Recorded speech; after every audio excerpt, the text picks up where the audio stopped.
다니엘 3장 16절부터 18절까지 말씀 우리 찾으셨으면 한 목소리로 합독하시겠습니다. 사드락과 메삭과 아벳느고가 왕에게 대답하여 이르되 느부갓네살이여 우리가 이 일에 대하여 왕에게 대답할 필요가 없나이다. 왕이여 우리가 섬기는 하나님이 계시다면 우리를 맹렬히 타는 풀물불 가운데서 능히 건져내시겠고 왕의 손에서도 건져내시리이다.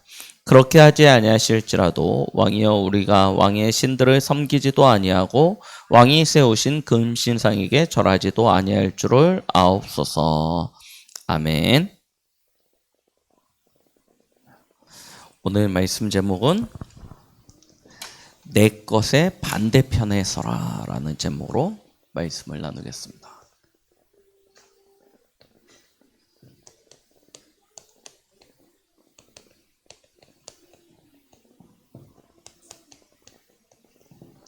다니엘 3장 16절로 18절까지 말씀을 본문으로 합니다.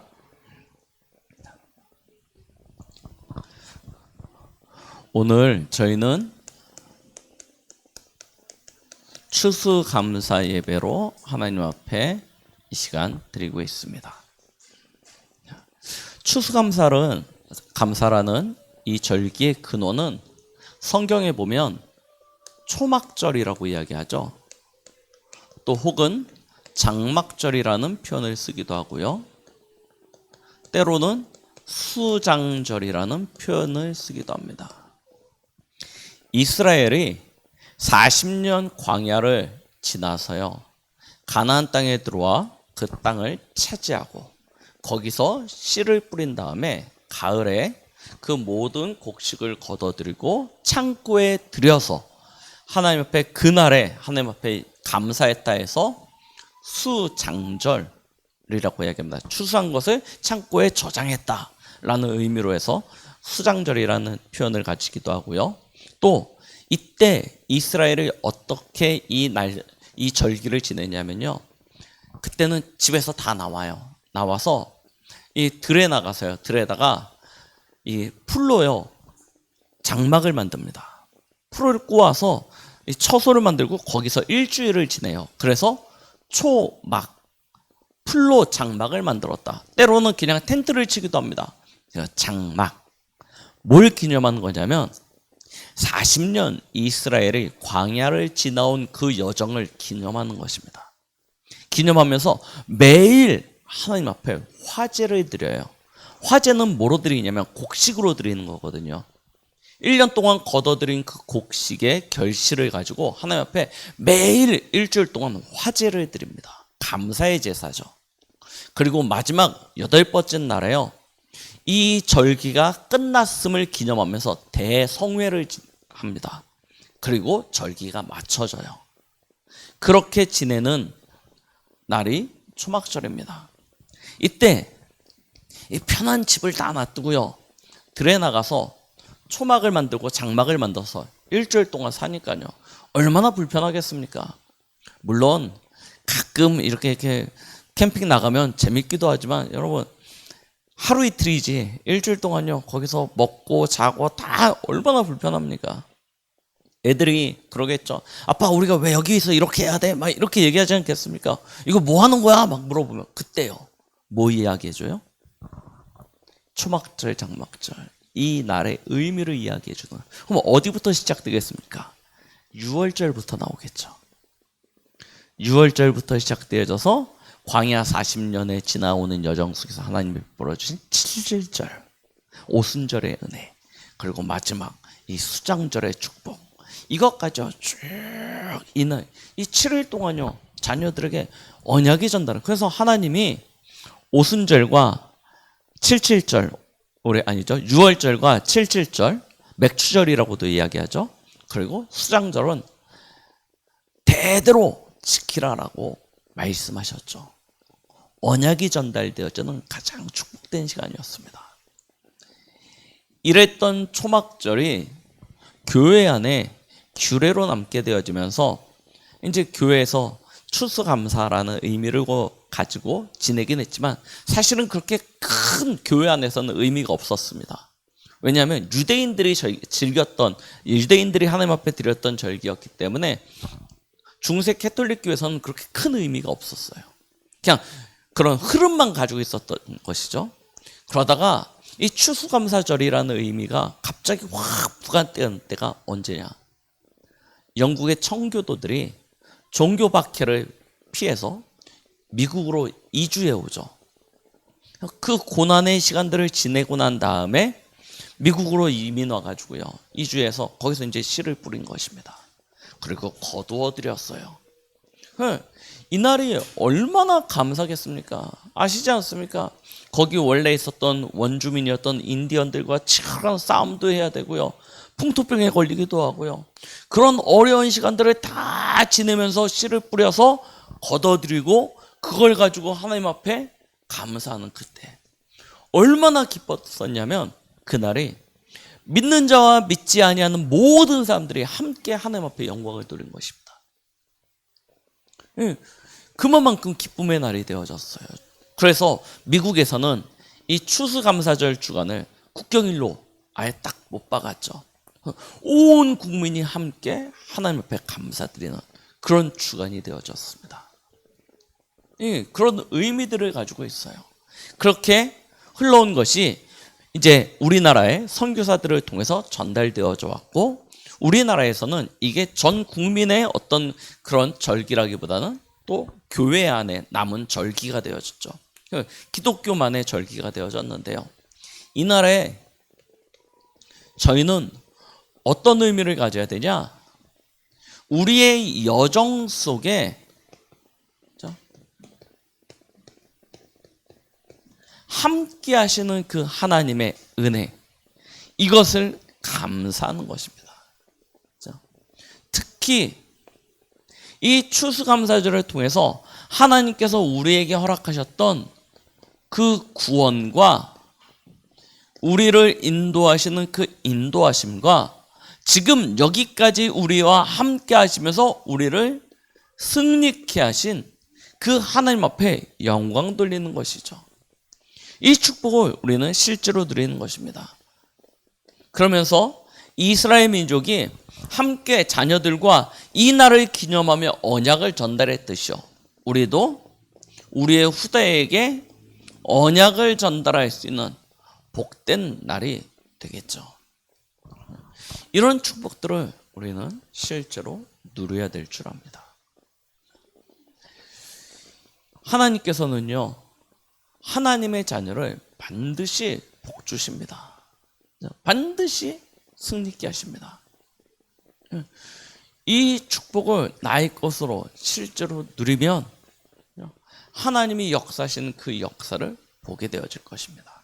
그런데 우리가 이 하나님이 주신 이 귀한 축복들을 놓치게 되어지는 가장 큰 이유가 무엇일까요?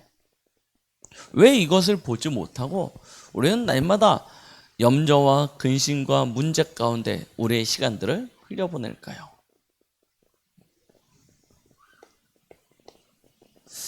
대부분의 사람들이 사실은 중요한 것들은 놓치고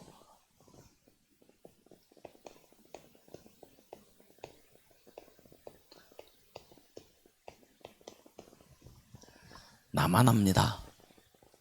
나만 봐요. 좀 더 정확히 이야기하면요,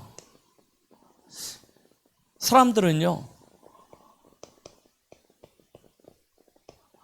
나밖에 모릅니다. 요즘 수연이가 어린이집 가가지고 저거 하고 있잖아요. 그 교생으로 실습을 하고 있는데요.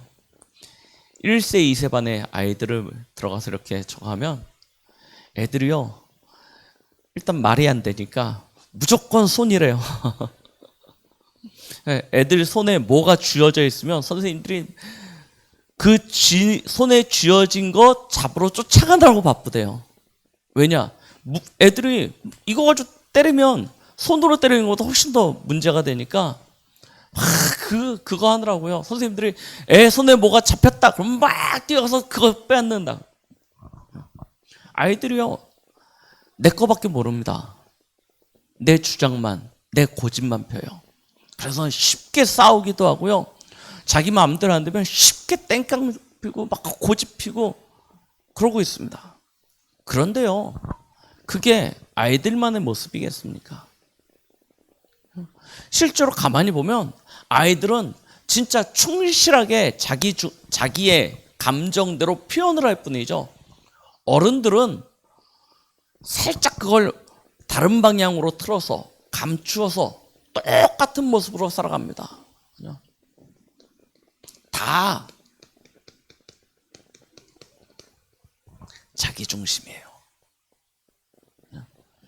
사람들은 살아가는 모습들이 다 자기 중심입니다. 나와 맞아야 되고, 내가 편해야 되고, 내게 유익이 돼야 되고, 다 나예요.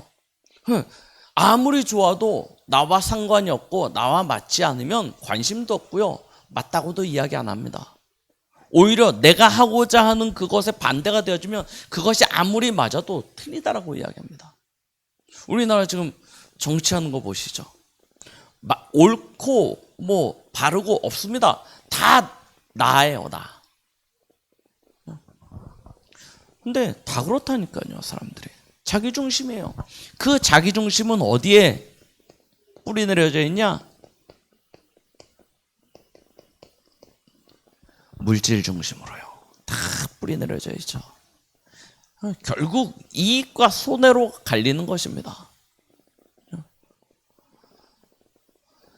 뭐 하려고 그러냐? 그 끝은요,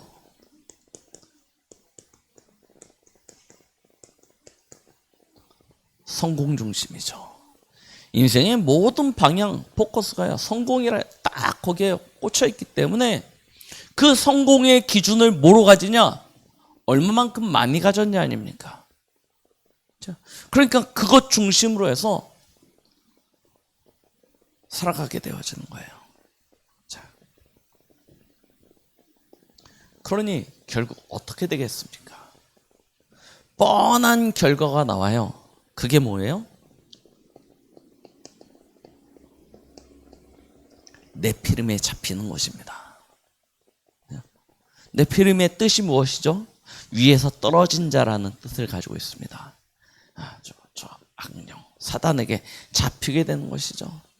그래서 사람들은요, 이렇게 살아가면서 사단이 만들어 놓은 함정, 틀, 올무에 갇히게 되어진 것입니다. 그걸 운명이라고 그러고 팔자라고 이야기하죠. 그러니 당연히 어떤 결과가 오겠습니까? 창세기 3장의 결과를 아시죠? 에덴 동산에서 추방당합니다. 저주와 재앙을 받습니다. 창세기 6장의 결과를 아시죠? 노아 홍수입니다. 창세기 11장 바벨탑 시대의 결말을 아시죠? 뿔뿔이 흩어지게 되는 것입니다. 뭐가 찾아오게 돼요? 저주와 재앙이 찾아올 수밖에 없는 것입니다. 이게 될 수밖에 없다니까요. 사단이요, 강도같이요, 사람들의 그 생명과 영혼을 빼앗았어요. 영원한 지옥으로 끌고 가려고 하는데요, 때로는 광명의 천사처럼, 때로는 우는 사자와처럼, 어떨 땐 도둑처럼 찾아오기도 하고요, 어떨 때는 강도처럼 찾아오기도 했어요. 사람들의 인생을 완전히 사로잡아서 영원한 실패 가운데로 몰아가는 거다 아닙니까? 그래서 온다니까요. 어느 날 뭐 잘못하고 잘하고가 아닙니다. 출생했는데 신분이 이 상태예요. 너희 아비 마귀입니다. 마귀 자녀로 출생하는 거예요.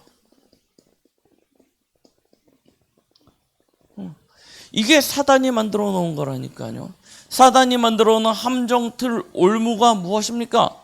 시작부터 아예 마귀 자녀로 시작하게 만들어 버렸어요. 그러니요, 거듭되어지는 저주와 재앙을 어떻게 해결합니까? 해결할 길이 없으니까 우상을 찾아가고 무속을 찾아가고 점수를 찾아가고 종교를 찾아가지 않습니까? 찾아가는데 그 끝이요. 출애굽기 20장 4절로 5절. 우상의 끝은 뭐예요? 아비로부터 아들에 이르기까지 3, 4대 저주와 재앙이 더하게 되어지는 거예요. 우상 문제 아닙니까? 사람들은 답을 찾고자 하는데 더 큰 문제에 빠지게 되어진다니까요. 그러니까 인생이요, 마태복음 11장 28절, 수고하고 무거운 짐을 진 인생이 되어져요. 그래서 마음의 평안도 안식도 없이 어느 날 병 들어가는 것입니다. 정신적으로요. 스트레스라고 이야기하는 그게 근원이 되기 시작하는데요. 거기서부터요, 우울증, 조울증, 공황장애, 야뇨증, 불면증, 목류병, 이런 많은 마음의 병들, 생각의 병들이 찾아오기 시작하는 것입니다. 정신 문제예요. 그러다가 더 나가서는요, 보이기도 하고 들리기도 하고 완전히 잡히는 상태까지도 오게 되어지죠. 그러면 그 일로 말미암아 사도행전 8장 4절로 8절, 인생은요, 기쁨이 사라져요. 온갖 질병에 걸리게 되어집니다. 삶에는요, 여러 가지 고통과 고난들이 찾아오게 돼요. 육신 문제죠. 그래서요, 하나님이 원래 인간을 창조하셨을 때 인간은요, 하나님 안에서 안식과 평안을 누리고 하나님과 함께 행복한 삶을 살면서 다스리고 정복하고 번성하고 충만케 하는 주인된 인생이었는데요, 여기에 빠져버리니까요, 종된 정도가 아니고요, 완전 멸망의 인생이 되는 것입니다. 얼마만큼 멸망했냐? 사는 게 아니에요. 사는 게 아니고 참고 견디는 것이 되어졌습니다. 버티는 게 되어졌어요. 그래도 안 되니까요, 죽느니만 못한 지옥과 같은 인생이 되어지고요, 그러다가도 안 되면 어떻게 합니까? 결국 인생을요, 포기하게 되어지는 그런 경우도 너무나 많게 되어지는 거예요. 그런데 인생이 육신이 끝나면 끝납니까? 아니잖아요. 사람은 영적인 존재여서요, 영혼이 있거든요. 이 영혼은 영원히 살아가지 않습니까? 어떤 문제가 찾아와요? 한 번 죽는 것은 정해진 것이고 죽음 후에는 심판이 있고요, 그 심판의 결과에 따라 천국과 지옥으로 나뉘는데요, 하나님 없는, 하나님 떠난 인생은 그 죄로 말미암아 하나님의 나라에 들어가지 못하고 영원한 지옥에 갇히게 되는 것 아닙니까? 지옥 문제예요. 어떻게 해결하겠습니까? 자, 한 인생이 태어나면서부터 죽는 그 순간까지요, 완전히 사단이 만들어놓은 함정에, 틀에, 올무에 갇혀가지고요, 꼼짝달싹하지 못하는 그런 인생이 되어져 버리시지 않습니까? 그런데 이게 개인의 문제가 아니고 전달되어지는 게 더 큰 것 아닙니까? 고린도전서 10장 20절. 누구에게요? 후대에게 그대로 전달되는 것입니다. 우리가 대물림이라는 걸 아시지 않습니까? 제가요, 어렸을 때는 머리숱이 굉장히 많습니다. 이발소 가면 아저씨가 이렇게 머리를 숱을 쳐주면 막 이렇게 머리숱이 너무 튄다고 막 뭐라고 그랬었어요. 그런데요, 어느 순간 나이가 드니까요, 여기가 휑하게 비기 시작합니다. 어디서 왔겠습니까? 대물림 된다니까요. 그렇죠? 우리가 가지고 있는 재물도 대물림 되고요, 우리가 가지고 있는 어떤 DNA들도 다 대물림 되어집니다. 그 중에 가장 심각한 것이 무엇이냐? 영적인 DNA예요. 이게 자녀들에게 그대로 전달되어졌어요. 출애굽기 20장 4절 5절 말씀처럼요, 3, 4대 큰 저주와 재앙의 그 끝을 보게 되어진다니까요. 보세요. 사람들은 다 나 편하자고 합니다. 나 행복하자고 살아갑니다. 그런데요, 그 인생은 결국 어떻게 되어지냐? 내가 주인된 인생의 끝이 이렇게 흘러가게 되어진다니까요. 이스라엘 백성들도 그랬습니다. 하나님의 은혜 가운데 가나안 땅에 차지하고요. 거기서 이제 삶이 편안해지고 정착되어지고 편안해지고 번성해지고, 그럼 무슨 생각 들겠습니까? 이제 편안함을 누리자, 좀 더 행복한 삶을 살자, 좀 더 풍요로운 삶을 살자 하고 생각했지 않겠습니까? 그러면서 찾아가게 되어진 것이 어디입니까? 이방 신들을 찾아가고 이방인의 문화를 즐기게 되어지고. 왜요? 이스라엘이 광야에서 지나왔던 지난 400년 이상의 시간들의 문화는요, 되게 답답합니다. 뭐 특별할 게 없어요. 그런데 뭔가 새로운 게 확 다가오지 않습니까? 이방인들의 그 원래 가나안 땅에 정착되어졌던 사람들이 즐기고 누렸던 그 세상 문화, 거기에 빠져들기 시작합니다. 금방 전염되어집니다. 그래서요, 우상 앞에 절하고요, 우상을 섬기기 시작합니다. 뭐 하려고 했냐? 이거예요. 나쁜 동기가 아니라니까. 특별한 동기도 아닙니다. 대단한 것도 아닙니다. 그냥 내 인생이 좀 편안해지고 행복해지고 내가 좀 더 많은 것들을 누렸으면 좋겠다. 좀 더 내가 성공했으면, 내 삶이 조금 더 펴졌으면 좋겠다. 이런 거 아닙니까? 그런데요, 언약을 놓치고 하나님 떠난 결과는요, 얼마나 비참하게 되어지는지요. 오늘 본문에 이야기하지 않습니까? 다니엘서를 아시죠? 이스라엘이 결국 어떻게 되어져요? 바빌론의 손에 의해서 완전히 멸망당합니다. 그리고요, 왕이 진짜요, 도살장에 끌려가는 짐승처럼 바빌론으로 끌려가요. 그리고 수많은 이스라엘 백성들이요, 바빌론의 노예로 잡혀가게 되어집니다. 그렇게 되어지는 거예요. 자, 그때 일어나는 일이에요. 많은 사람들이 나밖에 모르고 있는 그때, 오늘 말씀해 보니까 하나님의 편에 선 사람들이 있습니다.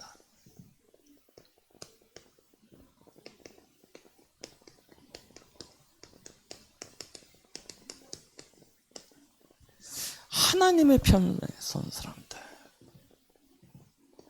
자, 이 사람들을 봐보십시오. 조금 보면요, 우리가 보기에, 또 세상 사람들이 보기에는 더 그렇겠죠. 어리석은 사람들과 같이 보입니다. 오늘 다니엘서 3장 아시죠? 왕의 명령입니다.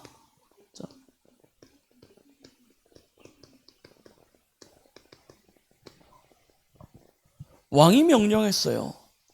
저 들판에다가요, 느부갓네살이 큰 금신상을 만들어 놓고요, 바벨론에 있는 모든 관리들을 그 들판으로 다 모이게 해서 자신이 세운 금신상, 내가 이와 같은 그 신상을 세웠다, 이 신 앞에 다 절하라 라고 명령을 합니다. 왕이 명령했다니까요. 그래서요, 백성들은 그 당시 바벨론은요, 세계 최대 강국입니다. 어마어마한 힘을 가지고 있었던 그 나라의 왕 느부갓네살이 명령하니까, 더군다나 그 눈앞에 큰 풀무불이 있고, 그 앞에 절하지 않으면 저 풀무불에 던진다고 하니까요, 어떡합니까? 종교, 인종 상관하지 않습니다.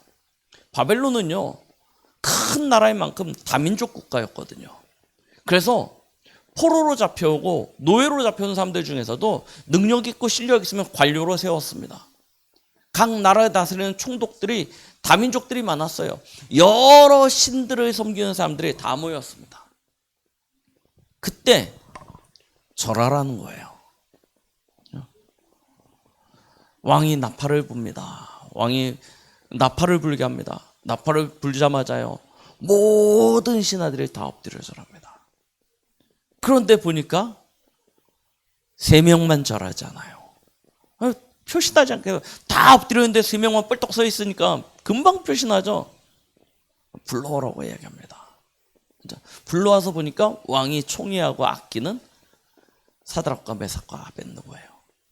한 번 더 기회를 줍니다. 네가 혹시 못 들었거나 아니면 박자를 놓쳐서 그랬을 수도 있으니까 다시 한번 기회를 줄게.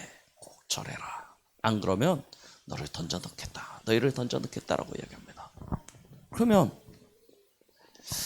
마지막 기회 아닙니까? 한 번만 양보하면 되겠죠.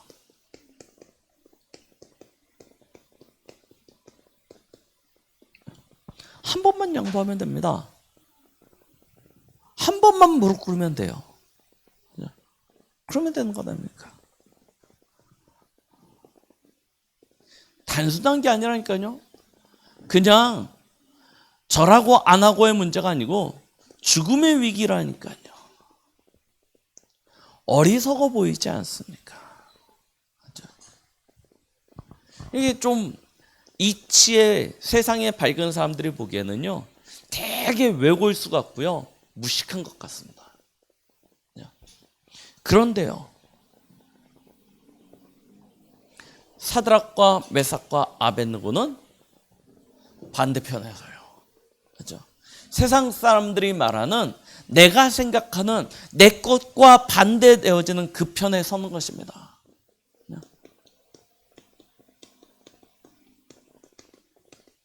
하나님의 편에 서게 되어져요. 왜 하나님의 편에 섭니까? 이유를 가졌거든요.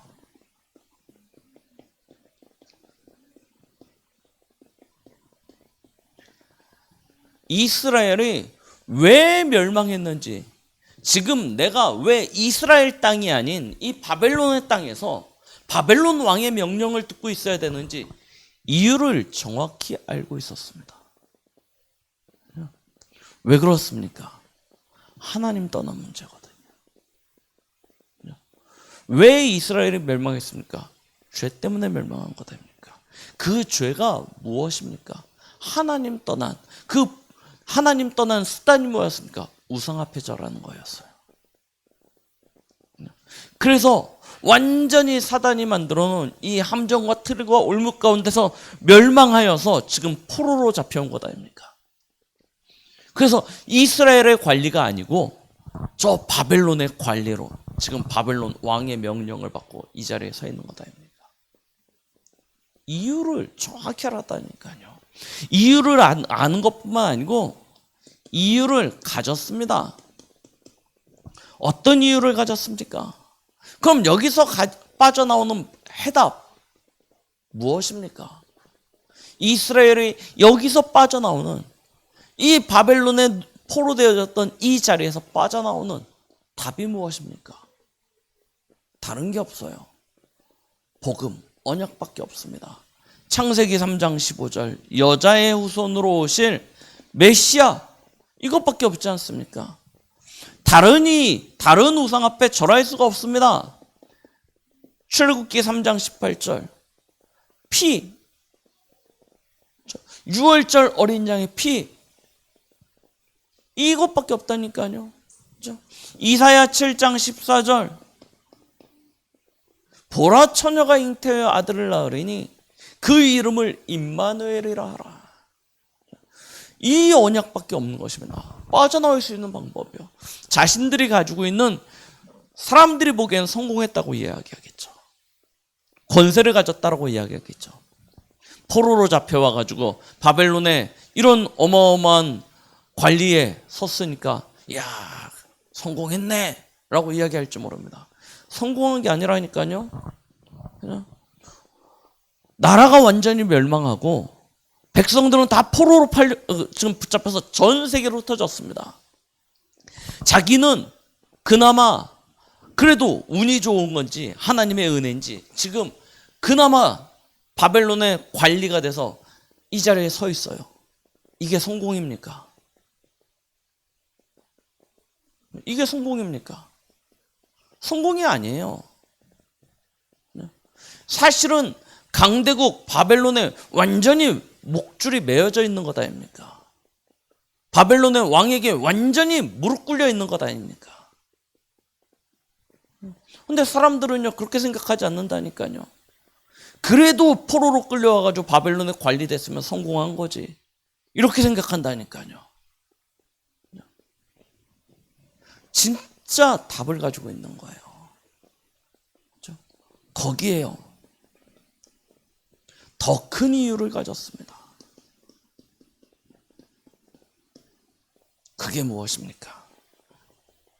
하나님은요 이미 바벨론에 의해서 이스라엘이 멸망당할 것을 아시고 선지자 이사야와 예레미야를 통해서 말씀하셨습니다. 뭐라고 말씀하셨죠? 밤나무 상수리가 배임을 당한다. 그 중에 10분의 1이 남아있을지라도 그것도 배임을 당하고 없어지게 될 것이다. 그러나 너희가 거룩한 씨가 될 것이다 말씀하셨습니다. 그게 무엇입니까? 남은 자 렘넌트. 중요한 하나님의 언약 흐름 속에 지금 내가 남은 자 렘넌트로 이 자리에 있는 것을 아는 거예요. 그렇죠? 그리고 지금 내가 선택하는 이 선택과 이 결정이 어떤 영향을 끼칠지 정확히 아는 것입니다. 그리고 준비하는 거예요. 뭘 준비합니까? 이사야 14장 11절로 13절 미리 약속하셨습니다. 뭐라고요? 바벨론이 장차 멸망하게 되어지고 이스라엘을 회복해 되어질 것에 하나님이 아직 아수르에 의해서 북이스라엘을 멸망당하기 전에 하나님은요 추후에 남유다가 바벨론에 의해서 멸망당할 것을 미리 아시고 먼저 언약하셨다니까요. 그걸 붙잡은 것입니다. 정확히 예레미야 23장 11절로 13절에 보니까요 하나님이 예레미야를 통해서 말씀하십니다. 남유다가 아무리 살아남고자 몸부림쳐도 바벨론에 의해서 멸망당할 것에 대해 말씀하십니다. 그러나 그것이 끝이 아니에요. 11절로 13절을 보니까 뭐라고 말씀하세요? 그 기한이 70년이에요. 70년 뒤에는 다시 이스라엘이 회복되어질 것에 대하여 약속하시는 것입니다. 그렇죠? 이 하나님이 주신 언약의 흐름과 시간표를 정확히 가진 거예요. 그러니까요 뭐 하게 되어집니까? 조금 성공하고 조금 잘 살고 조금 높은 자리에 앉고 그게 중요한 게 아니에요. 오늘 말하죠. 뭐라고 이야기합니까? 왕이요 2번 말할 필요 없습니다. 내가 저 신상에게, 왕이 만든 신상에게 절하지 아니하겠습니다. 왕이 우리를 풀무불에 던진다 할지라도 하나님께서 우리를 건져주실 것이요. 그리고 뭐라고 얘기해요? 그렇게 하지 아니하실지라도 나는 절할 수 없습니다. 그렇죠? 이런 결단과 고백을 하게 되는 것입니다. 뭐라고요? 그렇게 하지 아니할지라도. 오늘 이 중요한 고백이 나오는 거예요. 다니엘 3장 16절로 18절. 자, 여러분들이 진짜 이와 같은 축복을 누리시기 바랍니다. 세상이 말하는 성공, 내가 꿈꾸는 그 행복한 미래, 우리에게 주시는 하나님의 것은 대부분 내가 말하는 것과 세상이 말하는 것 반대편에 있을 가능성이 훨씬 더 높습니다. 그래서 우리는 빨리 내가 가지고 있는 이 틀을 바꾸는 거예요. 왜요? 하나님이 주시고자 하는 것과 멀기 때문입니다. 우리가 가지고 있는 기존의 틀들을 바꾸세요. 우리는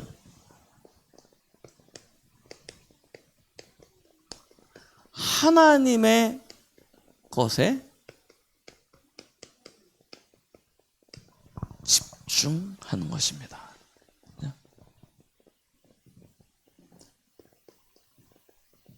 지난 주일 강단 말씀 2부 말씀 기억하시죠? 우리가 누구라고요? 하나님의 자녀입니다. 하나님은 하나님의 자녀에게 축복하십니다. 이 사실을요, 반드시 기억하세요. 내가 누구냐? 우리 지난주 말씀을 통해서 받으셨습니다.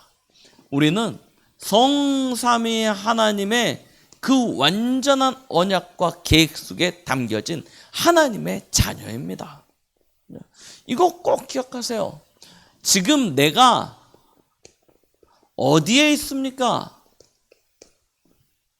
세상 나라 가운데 있는 것 같지만 사실은 우리는 하나님의 보호자, 하나님의 나라에 속한 자입니다.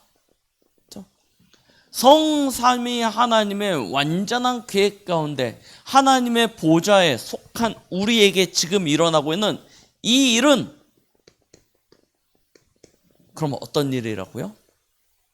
문제처럼 갈등처럼 위기처럼 어려움처럼 보일지 모르겠지만 이 일은 하나님이 함께 하시는 가운데 일어나고 있는 일들입니다. 그래서 우리 지난주에 1부 때 영적 사실을 보라고 말씀하셨습니다. 하나님이 지금 나와 하나님이 우리와 하나님이 모든 것 속에서 함께 하시는 가운데 일어나고 있는 일이에요. 이걸 보면요, 달라지겠죠. 우리는 이 사실을 가지고 이제 반대편에 서는 것입니다. 내가 말하고 세상이 말하는 것, 그 반대편 하나님의 것에서는 그걸 보고 역발상이라고 이야기하죠. 반대편에 서는 거예요.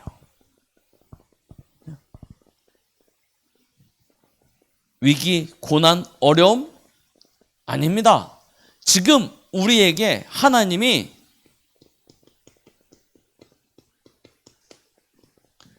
그리스도가 그리스도 되게 하시는 일이십니다.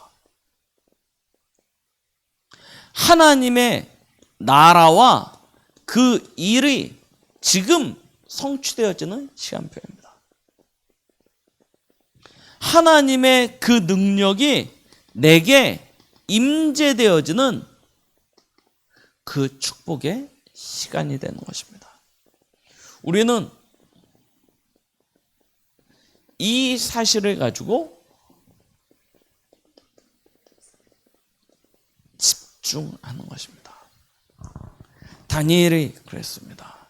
사드락과 메삭과 아벳느고와 함께 포로로 잡혀와서 왕궁에 들어왔을 때 편하게 살 수 있는 길이 열렸습니다. 그렇죠? 왕이 주는 포도주와 그 진미를 먹고 마시면서요, 거기에 있었으면 편하게 인생 팔자 한 번에 풀리는 그런 자리였습니다. 그런데요, 그때 다니엘과 사드락과 메삭과 아벳느고가 뭘 선택합니까? 세상의 것을 선택하는 것이 아니고 하나님의 것을 선택합니다. 그래서 왕이 주는 포도주와 그 진미를 먹지 아니하기로 결단합니다. 왜요? 내가 세상이 말하는 것과 반대편에 하나님의 것으로 집중한 것입니다. 그 결단 가운데 하나님께 축복하신다니까요. 보세요. 다니엘서 6장에 다니엘이 사자굴에 잡히는 장면을 아시지 않습니까? 사자굴에 빠지게 되어집니다. 왕이요, 이 간악한 신하들의 이 게임에 빠져가지고 조서에 어인을 찍었습니다. 한 달 동안 왕 이외에 다른 신에게 절하면 사자굴에 던져버리겠다. 그게 제일 먼저 누구에게 전달되냐? 바벨론의 제1총리였던 다니엘에게 전달되어져 왔습니다. 다니엘은요, 그 누구보다 그 사실을 정확히 알았습니다. 아, 내가 하나님 앞에 기도하고 절하면, 예배드리면 사자굴에 죽겠구나. 압니다. 그런데요, 성경의 다니엘서 6장 10절에 보니까 뭐라고 이야기하냐면, 왕의 조서에 어인이 찍힌 줄 알고도 집으로 돌아와 전에 행하던 대로 예루살렘을 향한 창을 열고 거기서 하나님 앞에 기도하였다라고 기록하고 있습니다. 그렇죠? 우리는 일단 소나기는 피하고 보자. 이게 많지 않습니까? 일단 소나기는 피하고 봐야지. 그렇게 생각한다니까요. 그런데요, 하나님이 바라는, 하나님이 찾는 사람은요, 그때가 가장 중요한 것입니다. 하나님이 언제 인정하시냐. 세상의 지혜를 가지고 지혜롭게 살아가는 사람을 원하는 것이 아니고요, 하나님의 말씀 앞에서 그 말씀을 붙잡고 어리석게 살아가는 사람들을 하나님은 기다리십니다. 진짜 하나님의 것으로 집중할 수 있는 그 사람. 그런 사람은 어떤 응답을 받냐? 경쟁하지 아니하고 승리하게 되어지는 축복을 누리게 되어집니다. 왜 그렇습니까? 사단이 이때 무릎을 꿇기 때문입니다. 사단이 이때 무릎을 꿇는다니까요. 하나님이 아브라함에게 네 사랑하는 독자 이삭을 제물로 드려라. 그때요. 그렇죠? 아브라함이 아침 일찍 일어나서 자기 아들 이삭을 데리고요, 모리아 산으로 올라갑니다. 나귀에다가 땔감을 잔뜩 싣고요, 모리아 산으로 올라갈 때 이삭이 아브라함에게 이야기합니다. 아니, 우리가 하나님 앞에 제사를 지내러 가는데 땔감도 있고 다 있는데 양은 어디 있습니까? 라고 질문해요. 그때 아브라함이 뭐라고 대답하냐면 하나님이 친히 준비하셨다라고 대답을 합니다. 그리고 산으로 올라가서 단을 쌓고요, 거기다가 땔감을 올리고요, 다 만들어 놓고 아들을 이삭의 손과 발을 묶어서요, 그 단 위에다 올려놓고 하나님 앞에 번제로 드리려고 합니다. 그때요, 하나님이요 다급하게 아브라함을 부르십니다. 아브라함아, 아브라함아. 우리는 너무 내 안에 내 것이 너무나 많습니다. 그 내 것이라고 생각하는 것은 사실은 내 것이 아니고 사단이 세상의 것을 통해서 내게 각인, 뿌리, 체질시켜 놓은 것이 너무나 많습니다. 그게 바뀌어야 되는 거예요. 그래서 오늘 말씀 꼭 기억하시기 바랍니다. 하나님의 응답은 내 것과 반대편에 있는 경우가 훨씬 더 많습니다. 그래서 우리는 응답이 와도 문제가 와도 흔들리지 않습니다. 뭐만 붙잡아요? 정확한 하나님이 주시는 언약의 말씀만 붙잡고 그 말씀 따라 나아가는 것입니다. 그러면 경쟁하지 않고 승리케 되는 그런 응답이 오는 것입니다. 이게 영적 싸움이에요. 이때 우리가 제자로 세워지는, 또 현장에 제자가 세워지는 그런 응답이 나타나게 되어지는 것입니다. 환난, 위기 언제든지 올 수 있습니다. 그렇죠? 그러나 성경에 많은 증거가 위기 뒤에, 환난 뒤에 하나님의 이 역사가 일어나는 것을 보여줍니다. 오늘 저희가 보았던 다니엘서 3장, 이 풀무불에 사드락과 메삭과 아벳느고가 들어갔는데 하나님께서요 그들을 건져내셨을 뿐만 아니라 그 일로 말미암아 느부갓네살 왕이 바벨론 전역이죠. 바벨론이라 이야기하면 우리가 얘기하는 대한민국 같은 이런 작은 땅이 아닙니다. 바벨론은요 여러 나라가 메대와 바사가 연합되어진 아주 큰 강대국, 어마어마한 땅을 차지하고 있었던 초강대국이었습니다. 그 모든 지방에다가 조서를 내려요. 사드락과 메삭과 아벳느고의 하나님, 그 하나님에 대하여 경외하라라고요 조서를 내립니다. 그리고 그 하나님을 무시하고 그 하나님을 얕보고 그 하나님을 경홀히 여기는 자의 집은요 싹 멸하라고 아예 조서를 내리게 되어진다니까요. 문제, 환난, 어려움 뒤에 하나님의 더 큰 응답이 있습니다. 오늘 그 축복을 다시금 말씀을 통해서 확인하시고 이제 우리의 틀을 바꾸는 그런 응답의 날이 되시길 예수 그리스도의 이름으로 축복드리겠습니다. 기도하십니다. 하나님 아버지 감사드립니다. 오늘도 우리에게 말씀 주심에 감사드립니다. 주신 말씀과 같이 이제는 우리의 옛 틀을 완전히 벗어버리고 하나님 편에서 하나님의 것으로 참된 집중을 통하여 사드락 메삭 아벳느고와 같이 참된 시대에 살리는 남은 자의 축복을 누리는 우리 모든 강북도구의 성도들 렘넌트들이 되도록 축복하여 주시옵소서. 예수 그리스도의 이름으로 기도드렸습니다. 아멘.